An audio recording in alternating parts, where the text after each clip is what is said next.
Hi guys, KM Low here. I have been meaning to stop in for the last couple of days and give you a reading from Lisa. I did promise last week, but things have kind of been crazy here between release week and snow and kids being off school and whatnot. So I thought while it was pretty quiet tonight that I would stop in and give you a chapter or two. For those of you that are not aware, Lisa is still 99p or 99 cents at the moment on Amazon. They haven't changed the price yet, so you can still grab at half price. Hold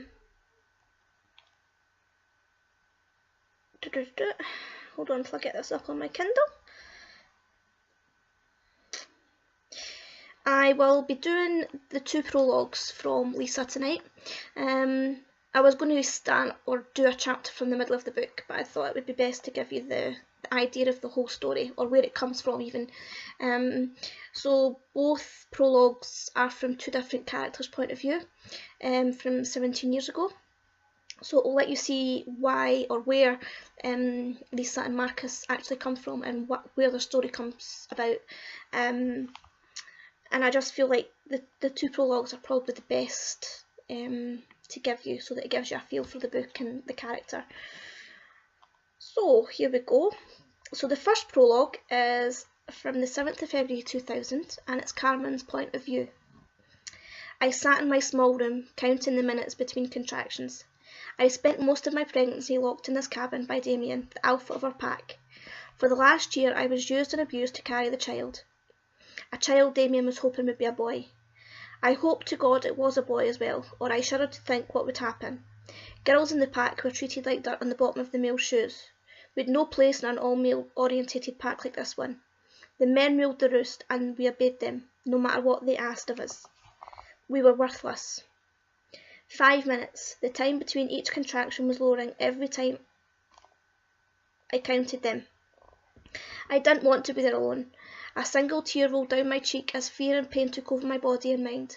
I had no one. My parents were killed in this pack, and I found it hard to believe that Damien and his bunch of merry men didn't have something to do with that. No one cared enough to be by my side, to tell me everything was going to be okay. I once thought I'd have a happy life with Jasper, a member of the pack, but that idea was squashed when Damien banished him from seeing me as a friend. Now I had no one. I had nothing. I was nothing. I breathed in through my nose and out through my mouth as another contraction tightened my large stomach. I told Damien at breakfast I wasn't feeling good, but I got a grunt and an unintelligible answer about him going hunting. The pack was like something from centuries ago. Women were forced to live by the rules, cook, clean and look after the male in their life.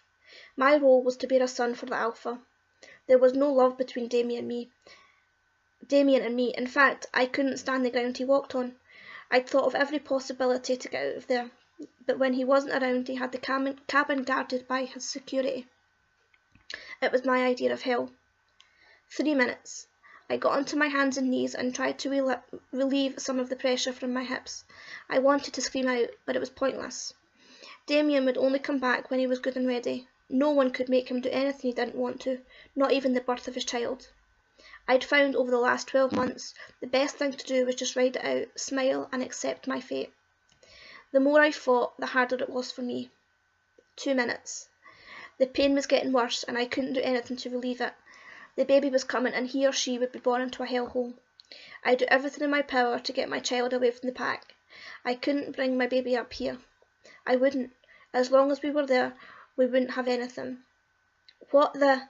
I cringed at the sound of Damien's gruff voice as he entered the room. I would have much rather delivered the child alone, as opposed to having him beside me.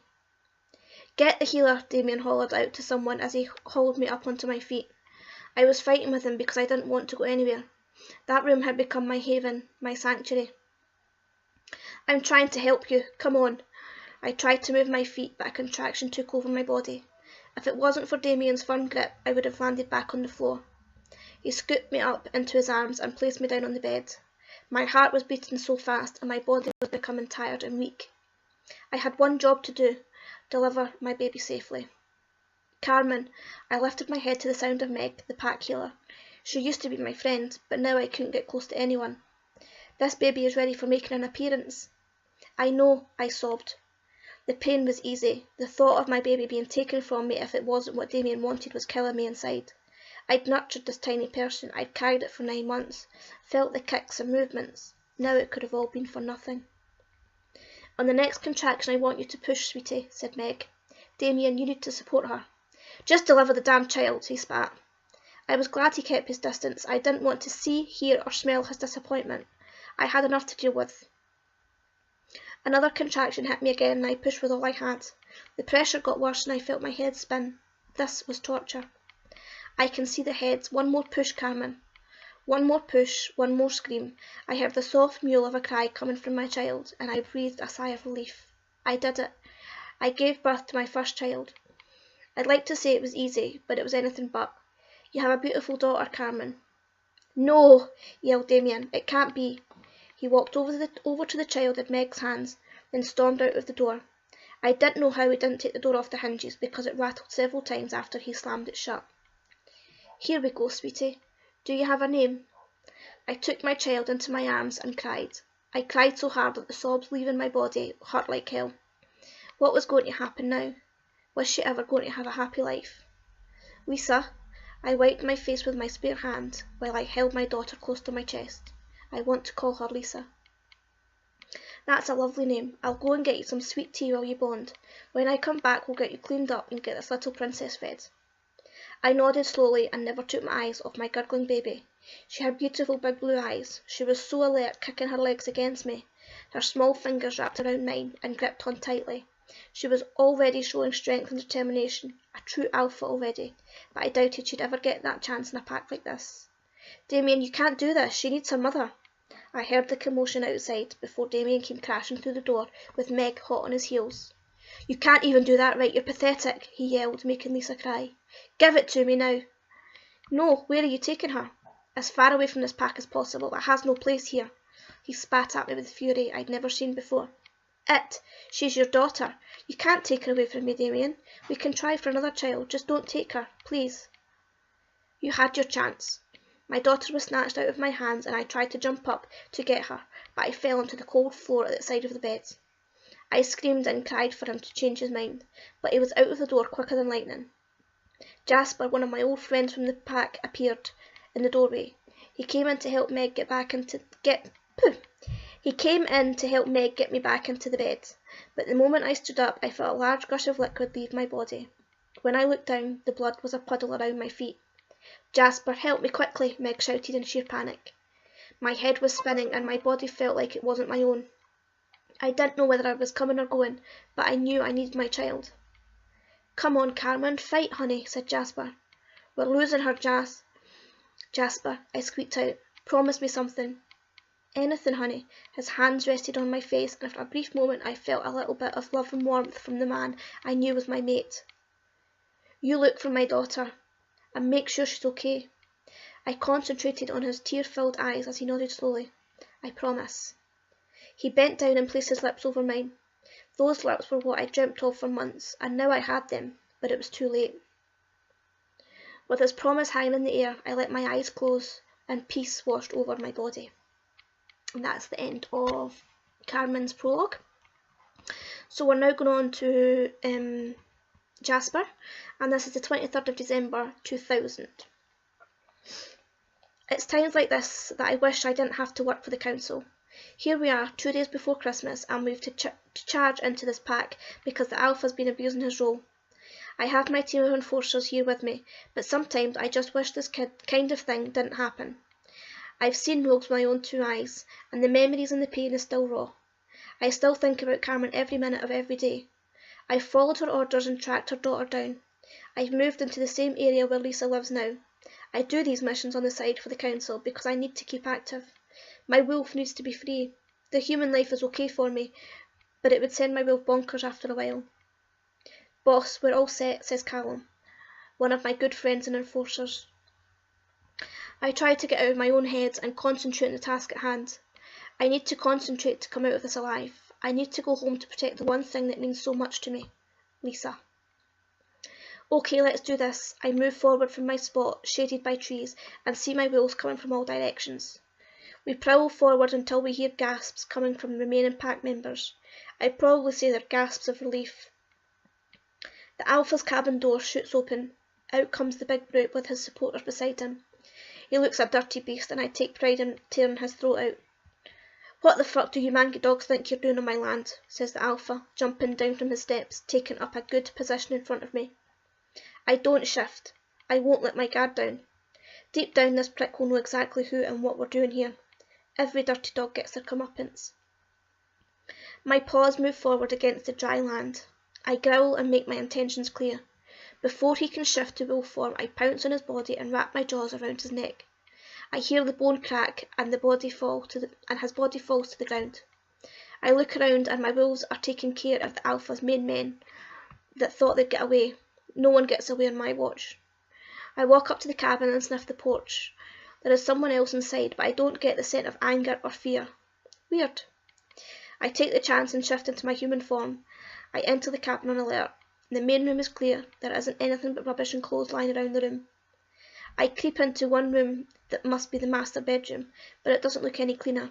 It's clear of men. There's a room opposite this, and the door is shut. I creep over and push it open quickly, banging it off the wall.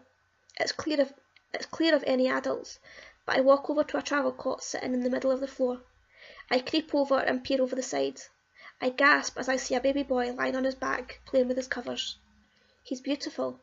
I smile, bend over, and pick him up close to my chest. He's clearly similar in age to Lisa, but he needs a good feed. He isn't as big as he should be for a shifter baby.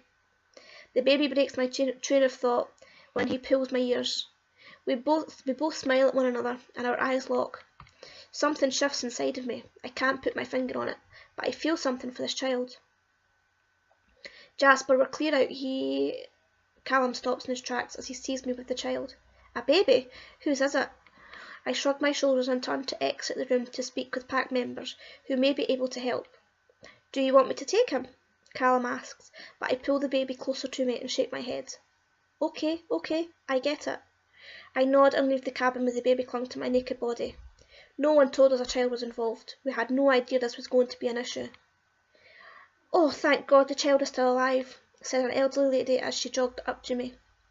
What's your name? I asked sharply, and keep the child out of the way. My name is Catherine. I knew the baby's mother. She was killed after the child arrived, and no one saw him again. You need to take him. Keep him safe. Boss, what do you want to do? Asks Callum from behind me. This pack needs an alpha. Julian wants an elder to take over until they find their feet. Joe, the old lady interrupts me again. Sorry, Alpha. It's okay, Catherine, I'm not your Alpha. Explain who Joe is. Joe is the only young man we have left that didn't conform to the rules of the man you just killed. His father was an Alpha. That blood runs through his veins and no one will question that. Okay, bring him to me. I'm going to get the child some clothes. I turn and stop in front of Callum. Have a meeting with Joe. Make sure he's able for the job. Tell him what we expect from him. I'll be back in a couple of weeks to see if this pack is rebuilding the way it should be. I pass Callum. Jasper, I look over my shoulder. What's going to happen with the child? I look down at the child holding my body like a vice. He's coming with me. I'll see what Julie and Braxton have to say, but this child is now under my care until further notice. No one questions my motives or tells me I'm crazy. I know I must need my head looking at, but right now this feels right. I'll teach him everything he needs to know about his shifting ability. I'll give him the life he deserves. I never expected to be a father figure since I lost my soulmate nearly a year ago, but here I am, holding a child. The goddess deals us the hands she believes we can deal with. She knows I need this to feel complete. She knows with me the child will be safe. Let's get you home, little man. I smile and my heart beats for something other than Lisa. And that is the end of Jasper's prologue. So that's the first two prologues in Lisa. And then chapter 1 will start nearly 18 years later. And you get to see Lisa and Marcus's story. And it's one whirlwind of a story. I absolutely loved writing this book. It was one of my favourites to write, I think. Although the first two prologues are quite dark, it was I don't know, there's something about paranormal that you can just kind of jump in head first, get your hands dirty, and just kind of rip it apart and put it back together. So I kind of done that with Lisa's story, and then it quickly become a series of 2 books. Then it's went up to 4. I'm now thinking it could be a 5-book series, maybe, we'll see. So Lisa is available now on Kindle. It is free on Kindle Unlimited. As I said at the beginning, it's still 99p. When Amazon changed that, that's entirely a different story. It should have been changed by now, but you can still grab it for the sale price. Jasper is going to be book 2, and he is now available for pre-order as well. He is also at 99p, and that is releasing on the 14th of April. I am hoping to have all of these books out by the summer. Fingers crossed. I don't want to say too much, because always when I plan so far ahead, something always kind of crops up or changes. But we shall see.